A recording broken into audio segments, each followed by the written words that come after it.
అందరికీ నమస్కారం. నేను మీ కిరాక్ కార్పిని. రీసెంట్గా కొడాలి నానికి ఏదో అస్వస్థతకు గురయ్యాడు. వెంటనే అతను కూడా ఏజీ హాస్పిటల్ హైదరాబాద్ తీసుకురావడం జరిగింది. మొదట గ్యాస్ట్రిక్ ట్రబుల్ అనుకున్నారు. ఆ తర్వాత గుండెకి సంబంధించినటువంటి ఇతర జబ్బులు కూడా బయటపడ్డాయి. అంటే కొంచెం సీరియస్గా ఉందని చెప్పడం జరుగుతుంది.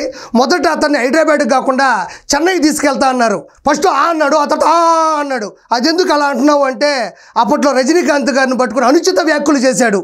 దారుణమైనటువంటి బూతులు మాట్లాడడం జరిగింది రజనీకాంత్ గారి గురించి. కాబట్టి హైదరాబాద్ లాగా వాళ్ళు ఆంధ్రప్రదేశ్ లాగా చూసి ఊరుకోరుగా ఇక్కడ వాళ్ళలాగా. అది పడయప్ప ఫ్యాన్స్. కాబట్టి మద్రాసు కానీ వెళ్ళాడంటే పడేసి కొడతారని భయపడి ఇక్కడికి రావడం జరిగింది. ఈ మహానుభావుడు గురించి పూర్తిగా చెప్పాల్సిన అవసరం లేదు, మీకు తెలిసే ఉంటుంది. ఇతను కొడాలి నాని, ఇతను భూమి మీద బూతుల స్థాపికుడు, అదేవిధంగా బూతుల రాజ్యంకి ఆజ్యం పోసినవాడు. వైఎస్ఆర్సీపీ ఓటమికి మెయిన్ చిట్కా ఈ గుట్కా. కర్మ ఎవరిని వదిలిపెట్టదు.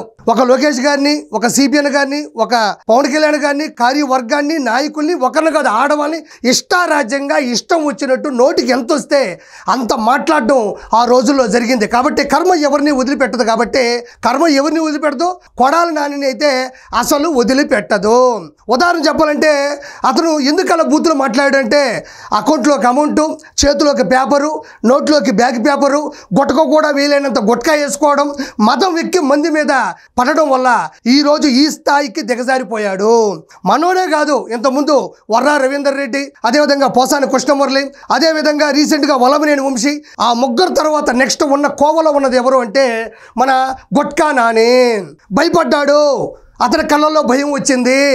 ఎందుకంటే రెడ్ బుక్ అంటే చాలామంది తెలియకపోవచ్చు. ఎవరైతే చట్టాన్ని అతిక్రమించి ఏదైతే తప్పులు చేస్తారో సాక్ష్యాలతో కూడినటువంటి చట్టపరంగా వేసే సెక్షనే రెడ్ బుక్ అంటారు. ఆ రెడ్ బుక్లో కొడాలి నాని పేరు కూడా ఉంది.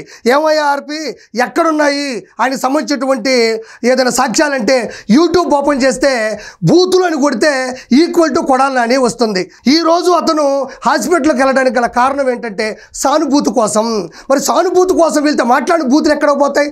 సానుభూతు నాట్ ఈక్వల్ టు మాట్లాడిన బూతు. కాబట్టి కొడాలి నాని ఎన్ని బూతులు అయితే మాట్లాడినాడో ఆ బూతులన్నీ కూడా యూట్యూబ్లో ఉన్నాయి, ఇన్స్టాగ్రామ్లో ఉన్నాయి, ట్విట్టర్లో ఉన్నాయి.